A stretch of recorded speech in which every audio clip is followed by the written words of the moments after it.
Возможно, самый интересный матч шестого тура Лиги Чемпионов во вторник. Кажется, конечно, Ливерпуль против Наполи. Ливерпуль сейчас на подъеме, обыгрывает всех с разницей в 2-3 мяча, забивает много по 4. Наполи также практически не пропускает. В последних 4-5 матчах у команды 4 победы и 1 ничья против Киева.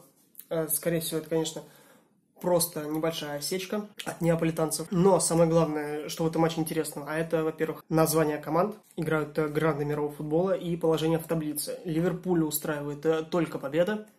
Но получается, что Наполи необходима как минимум ничья. Иначе тоже при определенных раскладах команда просто может попасть в Лигу Европы.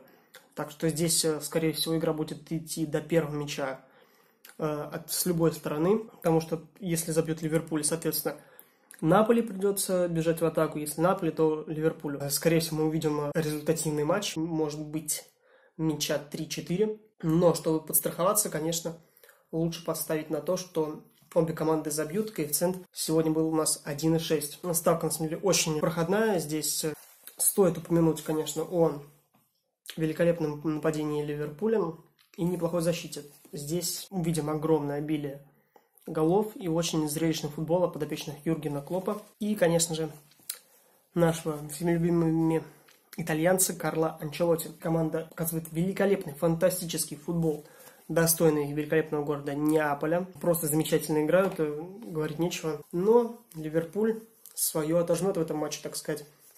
Как минимум 1 очко, да, отожмет.